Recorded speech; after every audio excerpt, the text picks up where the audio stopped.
हम हिंदुस्तान में रहते हैं, लेकिन हिंदुस्तान तब बना था जब आजादी से पहले हमारे देश का बंटवारा कर दिया गया। तभी हिंदुस्तान और पाकिस्तान के नाम से दो मुल्क का जन्म हुआ। हिंदुस्तान जहाँ हिंदू रहेंगे और पाकिस्तान जहाँ मुसलमान रहेंगे। क्यों ब्रिटिश सरकार हमारे देश को पूर्ण स्वतंत्रता देने को तैयार नहीं थी और डोमिनियन स्टेट देने के लिए वे हमारे देश को छोटे छोटे हिस्सों में बांटना चाहते थे। लेकिन इस राजनीतिक एजेंडे के बारे में हम किसी और दिन चर्चा करेंगे। फिलहाल हिंदुस्तान और पाकिस्तान का नामकरण ब्रिटिश राज का ही रायता फैलाने का परिणाम समझ लीजिए और ये नाम 76 साल के ही हुए हैं। आज हम इस विषय में चर्चा करेंगे कि हिमालय से लेकर के हिंद महासागर तक का ये भूखंड असल में क्या है और इतिहास के पन्ने में इस भूखंड को किस नाम से संबोधित किया गया था और आने वाले समय में क्या हमारे देश के लिए नाम उपयुक्त होगा। अगर आप उन लोगों में से हैं जो सोचते हैं कि महागठबंधन का नामकरण जैसे कि इंडिया किया गया है, वैसे ही हमारे प्रधानमंत्री नरेंद्र मोदी ने देश का नाम भारत रख लिया, तो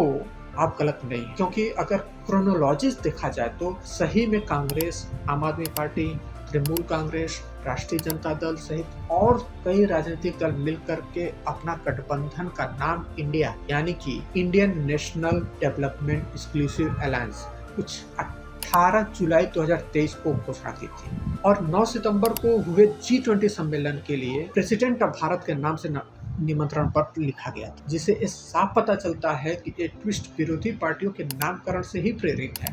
लेकिन इस मुद्दे पर एक और बात है जिसे आप नजरअंदाज नहीं कर सकते। अगले साल आने वाला है लोकसभा चुनाव और ठीक उससे एक साल पहले यानी कि कुछ मार्च अप्रैल 2023 से राहुल गांधी कर रहे थे भारत जोड़ो यात्रा का चुनावी प्रचार। आखिर राहुल गांधी और उनके दल के इस चुनावी प्रचार का नाम इंडिया जोड़ो यात्रा क्यों नहीं रखी थी और आखिर में जब भारत अन्य राजनीतिक दलों ने जुड़ना शुरू किया और महागठबंधन बनाया तो फिर इन्होंने क्यों अपना प्लान बदल करके भारत से इंडिया आ गए। आप इसका जवाब हमारे कमेंट सेक्शन में जरूर बताएं। दरअसल हमारे संविधान में लिखा है constitution of India, that is Bharat, मतलब भारत ही इंडिया है और इंडिया ही भारत है। फिर क्यों इसे लेकर कितनी हलचल मची है। कुछ 300 ईसा पूर्व राजा अलेक्जेंडर ने सिंधु नदी को पार कर भारत में आक्रमण किया था।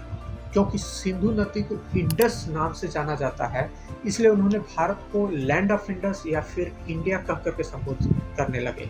और क्योंकि अलेक्जेंडर ग्रीस से आए थे, इसलिए यूरोपियन क्षेत्रों में भारत को इंडिया के नाम से संबोधित किया गया। और जब ब्रिटिश भारत आए तो उन्होंने भी भारत को इंडिया के नाम से जानना शुरू कर दिया। मान लीजिए आपका नाम पुरुषोत्तम है और कुछ गुंडे आपके घर में घुसपैठ किए और जाते समय आपका नाम टीकू नाम से पुकारने लगे। क्या आपको यह नाम अच्छा लगेगा? क्या आने वाले समय में आप इस टीकू नाम से ही अपनी पहचान बनाना पसंद करेंगे? नहीं ना। इंडिया और भारत के बीच की परिस्थिति कुछ ऐसी ही समझ लीजिए। कुछ 3000 ईसा पूर्व हिमालय और सिंधु नदी के पार इस भूखंड को भारतवर्ष के नाम से जाना जाता था, जो कि राजा दुष्यंत और शकुंतला के पुत्र भरत के नाम से है।